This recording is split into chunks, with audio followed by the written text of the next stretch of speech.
여러분 안녕하십니까? 2019년 5월 29일 수요일 신문사설 비평을 시작하겠습니다. 먼저 군인 장례식과 관련된 조선일보 사설입니다. 미 참전 군인 장례식의 기적이 주는 울림이라는 제목의 사설에서 미국은 소셜미디어 통해 인연이 없는 수천 명이 장례식장에 와서 추모를 했다.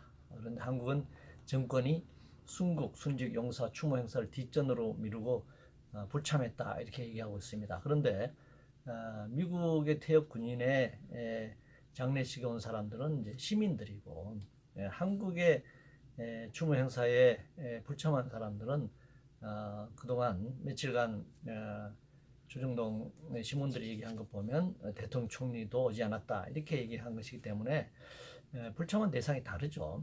순직한 군인에 대한 국가적 이유는 당연히 정중해야 한다고 생각합니다. 그렇다고 해서 대통령과 총리가 꼭 참여해야 한다는 주장과 일치하는 것은 아니죠. 미국의 참전 군인도 자발적인 시민들이 참여했지 미국 대통령이 참여한 것은 아니지 않습니까?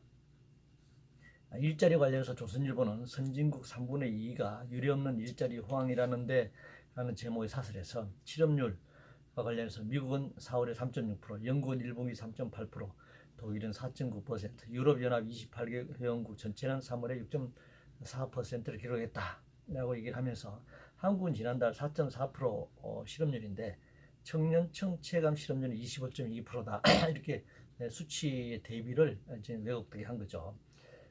청년층 체감 실업률 25%를 적시하려면 미국, 영국, 독일, 유럽연합의 청년 체감 실업률 또 실질 청년 실업률을 똑같이 적시를 해야 되는데 한국만 딱 이렇게 25%를 부각시켰죠. 의도를 갖는 통계 수치, 통계 조작이라고 할 수 있습니다. 2년간 최저임금 인상이 29.1% 됐고 주 52시간 근무 노동시간이 단축됐고 비정규 정규직화 등으로 고비용 처방 때문에 실업률이 늘어났다 이렇게 주장하고 있는데 공식 실업률이 미국, 영국보다 높지만 독일이나 EU보다는 낮습니다. 다른 나라 청년 체감률을 말하지 않고 한국 통계만 부각시키는 건 역시 왜곡된 주장이죠. 미국이나 영국도 공식 실업률보다는 체감 실업률이 훨씬 높습니다. 현재 실업률이 조금 상승한 것은 최저임금 주 52시간 비정규직의 정규직화 때문이 아닙니다. 미중 무역 전쟁, 세계 자본주의 공황적 불안, 재벌 대기업 중심 수출 주도형 한국 경제 성장의 특징 때문에 그렇습니다. 청와대 인사 관련해서 조선일보는 청와대 인사수석 교체, 인사 실패 진짜 책임자는 건재하다라는 제목의 사설에서 인사검증의 책임자인 조 민정수석을 교체하지 않는 것을 비판하고 있습니다. 문화일보는 해도 너무한 문정부 회전문 인사와 코드 판사의 출세라는 제목의 사설에서 김혜숙 법제처장을 청와대 인사수석 비서관, 김형년 청와대 법무비서관을 법제처장에 임명한 것을 회전문 인사, 코드 인사라고 비판하고 있습니다.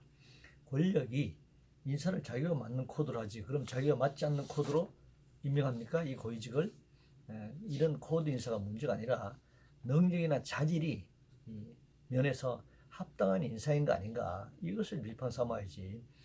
권력을 잡았으면 자기 편 인사하는 건 당연하지. 그럼 권력을 잡았는데 더불어민주당 정권이 자유한국당의 인사를 그럼 이 청와대 핵심 인사로 임명할 수 있을까요? 자유한국당이 집권했을 때 그러면은 반대당의 핵심 인사를 이 청와대 핵심 요직에 임명했나요? 그건 뭐 무르나 마나 비판 하나만한 소리라고 할 수 있습니다. 파업 관련해서 중앙일보는 노조 무법천지 어디까지 방치할 건가? 노조 집단 행동은 경영진의 대우조선 해양 인수와 현대중앙 법인 분리 결정 때문이다. 한국경제신문은 전국이 노조폭력 시위 해방구다. 이런 나라 또 어디 있나? 매일경제신문은 조선산업 구조조정 가로막고 나선 현대중공업 노조의 행패 전면적으로 비판하고 있습니다. 조선경기 불황을 이유로 수만 명의 노동자를 길거리로 내몰았고 이제 조선 경기가 호황이 시작되자 더 많은 이용과 재벌 3세의 부의 정리를 위해서 합병과 법인 분할 방식의 구조조정을 통해 노동자 고용 불안을 야기하려는 것 자체가 이게 자본의 폭력이잖아요. 생존권을 지키는 노동자들의 파업은 정당합니다. 나아가 조선산업과 지역경제를 지키는 투쟁 역시 정당합니다. 자본의 먹튀, 구조정, 법인 분리 등 기만적인 자본 파괴야말로 무법천지라고 할 수 있습니다. 이 자본주의의 그 어떤 무정부성과 같은 것이죠. 정부가 산업과 고용 정책을 포기한 채 재벌의 앞잡이 노릇을 하는 것 자체야말로 자본주의 무정부성을 보여주는 것이다, 이렇게 얘기할 수 있습니다. 바이오 산업 관련해서 중앙일보는 바이오 산업의 전화위복 계획이 돼야 할 인보사 사태라는 제목을 사설해서 또 발생한 바이오 산업의 도덕적 해이, 시간 걸려도 차근히 기술사 올려야 한다. 동아일보는 성분 속인 인보사 퇴출, 바이오 산업 바닥부터 신뢰 쌓아야 한다. 매일경제신문은 바이오 코리아 인보사 허가 취소해서 얻어야 할 교훈이라는 제목의 사설에서 신기술에 대한 규제 문턱 과감하게 낮춰야 한다, 이렇게 주장하고 있네요. 전화위복이니 신뢰를 쌓느니 더욱 어처구니 없게 규제 완화까지 지금 주장하고 있네, 사설들이 말이죠. 제의 황우석 사태라고 할 인보사 사태에 대한 철저한 수사를 통해 사법 처리부터 단행해야 할 일입니다. 신산업을 내세우면서 무조건 규제 개혁을 외치는 것, 이것은 사기와 기만이죠. 사실은 여기에 대한 엄단이 필요하다, 이렇게 생각합니다. 주택정책 관련해서 동아일보는 임대 분양 불편한 동거 더불어 살아간지 아쉽다는 제목을 사설해서 서울에서 어느 지역에서 일반 분양된 동과 임대 동 사이에 높은 외벽을 설치했다는 겁니다. 일반 분양된 동에서 임대 살고 있는 사람들과 같이 같은 동네에 살고 싶지 않다는 거죠. 이 부동산 정책으로는 이런 현상을 막을 수 없습니다. 토지와 주택의 공개념을 도입하고 1가구 1주택 강력한 보유세를 통해 진정한 주거 정책을 펴야 합니다. 집이 부의 상징이거나 대외 물림이거나 투기 대상이 되어서는 안 됩니다. 집은 오로지 주거의 공간, 정조의 공간이 되어야 합니다. 민노총 관련해서 동아일보는 치밀히 계획된 민노총 국회 안입 기획 지시라인 엄벌하라라는 제목을 사설해서 탄력 근로제 기간 확대를 반대한다는 명분으로 지난달 2, 3일 두 차례 국회 난입을 한 부분을 지적하고 있습니다. 국민의 대의기구인 국회가 재벌 대기업과 자본의 이해만을 대변해 악법을 제정하려는데 항의한 것이 과연 치밀히 계획된 것인가?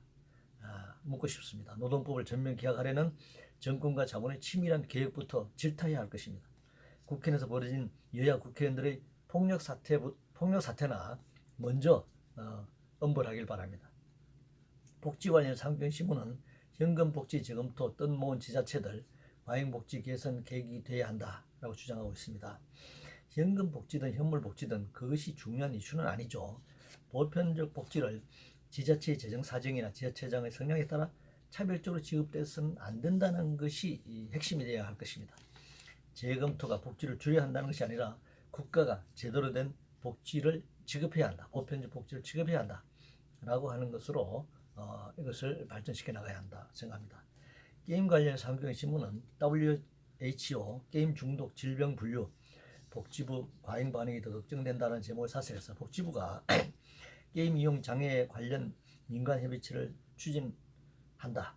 게임 이용 장애를 질병으로 분류하면 국내 게임 산업의 피해액이 2023년 2조 2천억 원, 2024년에 3조 9천억 원, 2025년에 5조 2천억 원에 달한다 라고 이제 주장하고 있습니다. 게임 중독이 질병이라면 질병을 치료하고 질병에 걸리지 않도록 대책을 마련하는 게 우선이지, 청소년들이 질병에 걸리든 말든 돈벌이에만 치열한이 된 이 야만적 자본주의를 어떻게 해야 할까요?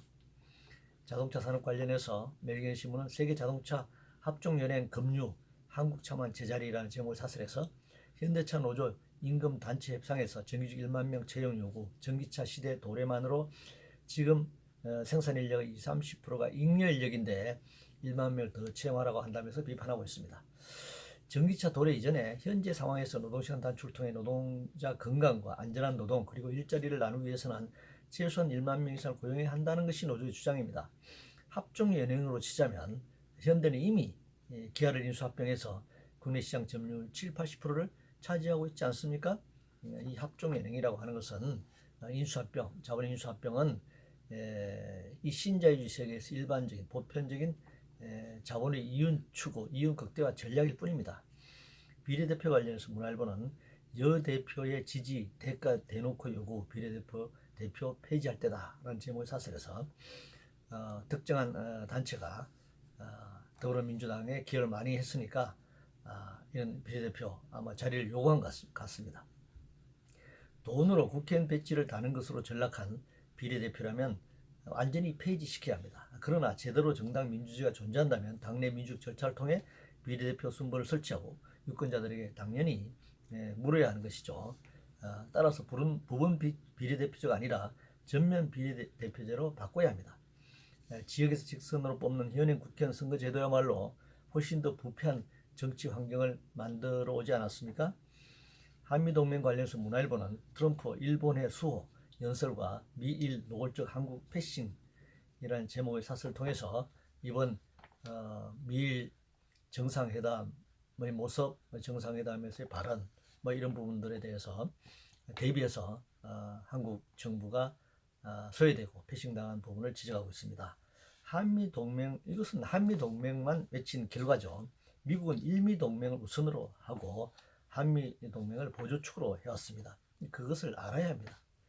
미일 정상회담을 부러워하거나 한국 패싱에만 신경을 쓸 것이 아니라 트럼프가 일본의 발언을 했다면 그것에서 규탄해야 합니다. 나아가 일미동맹 강화가 제국주의 군사동맹 강화로 이어져 동북아 신냉전 질서를 구축하는 것을 비판해야 합니다. 지금 미일 정상회담 핵심적인 내용이 미국의 엄청난 전투기를 100대를 일본이 구입하는 것이고 구매하는 것이고 이것은 동북아에 있어서 군사적 긴장을 고조시키는 것입니다. 이걸 부러워해야 될 이유는 없다라고 생각합니다.